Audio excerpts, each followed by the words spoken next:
तो बहुपद के इंट्रोडक्शन में देख लेते हैं कि बहुपद के कितने प्रकार होते हैं और किस आधार पे बहुपद के कौन कौन से प्रकार होते हैं, और उसको देख लेते हैं डेफिनेशन सहित, और उसको समझ भी लेते हैं कि बहुपद के प्रकार किस प्रकार से होते हैं और कैसे होते हैं। ठीक है, तो बहुपद का जो पहला प्रकार है वो घात के आधार पे होता है। घात के आधार पे बहुपद टोटल 3 प्रकार के होते हैं, उसको देख लेते हैं कौन कौन से होते हैं। तो पहला जो प्रकार होता है वो होता है रैखिक बहुपद।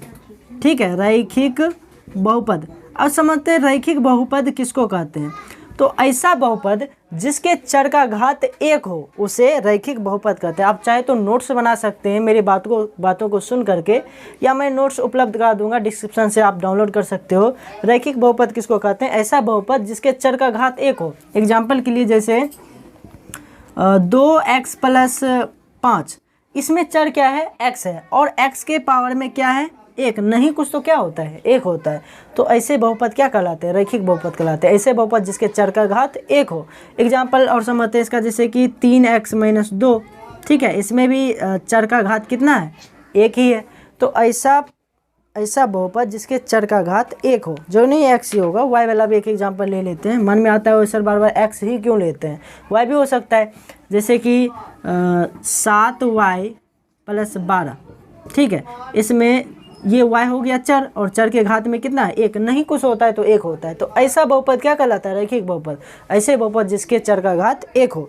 अब दूसरा टाइप देखते हैं। दूसरा जो होता है वो होता है द्विघाती बहुपद या द्विघातीय बहुपद।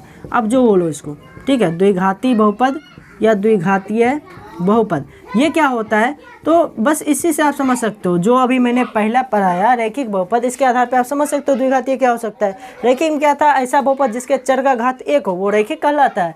द्विघातीय में क्या होता है, ऐसा बहुपद जिससे चर का घात 2 हो उसे द्विघातीय बहुपद कहते हैं। जैसे कि 2x² + 5x - 3, इसमें देखिए चर है, यहाँ पे चर का घात कितना है, 2 है। ये क्या कहलाएगा, द्विघातीय बहुपद। अब स्टूडेंट के मन में आ रहा होगा, आप लोग में से किसी के तो मन में आ रहा होगा कि यहाँ पे 2 चर है, इसके पावर में 2 है, इसके पावर में 1 है, तो इसको क्यों नहीं काउंट किए, इसके आधार पे तो ये रैखिक हो जाता। लेकिन हमेशा याद रखना कि कभी भी जब भी चर का बात हो, चर के पावर को काउंट करने के बात हो, पावर के आधार पे ये डिफाइन करने के बात हो कि रैखिक है कि द्विघातीय है कि त्रिघातीय है, उस समय सबसे बड़ा पावर देखा जाता है।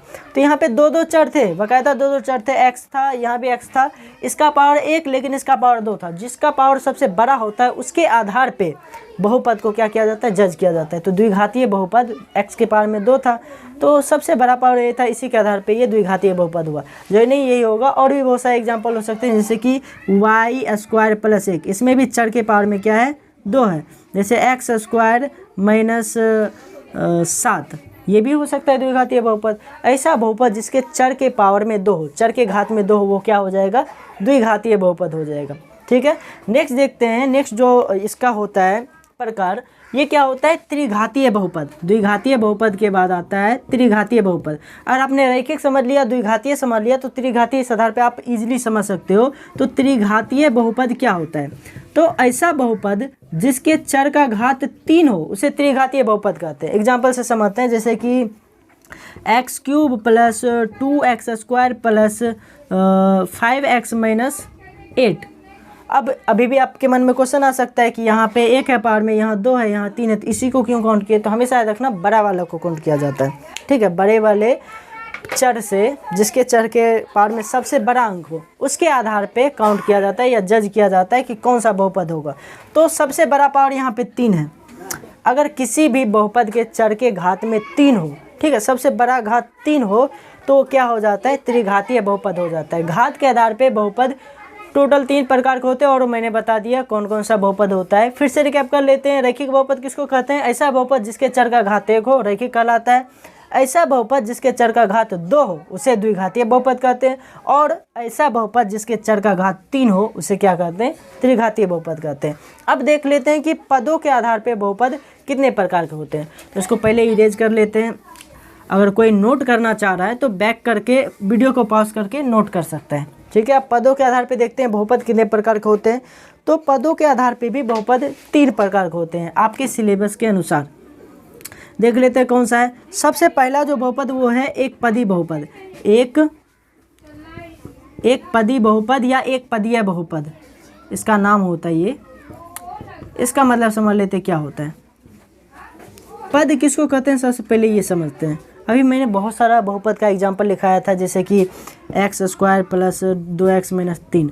इसमें देखते हैं कितना पद है, आप काउंट कर सकते हो इसको। ये हो गया एक पद, दो पद, तीन पद, इसको पद कहते हैं। ठीक है, तो पद के आधार पे बहुपद तीन प्रकार के होते हैं, जिसमें से पहला जो है ये है एक पदी बहुपद। इसका मतलब क्या होता है, ऐसे बहुपद जिसमें केवल एक पद हो, जैसे कि हो गया 2x एक ही पद है, 5x, 4x, ठीक है, इस समय एक एक पद है, ओनली एक पद है।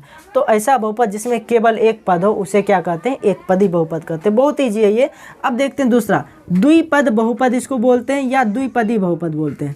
ठीक है, द्विपदी बोल सकते हैं या द्विपद बहुपद बोल सकते हैं। तो द्विपदी बहुपद या द्विपद बहुपद जो आप बोलो, तो इसमें क्या होता है, ऐसा बहुपद जिसमें दो पद हो।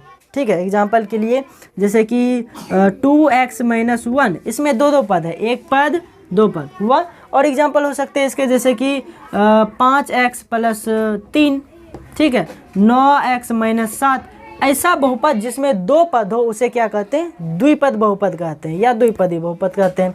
इसी के आधार पे हम कह सकते हैं इसका तीसरा जो आएगा त्रिपद बहुपद, इसका परिभाषा क्या हो सकता है।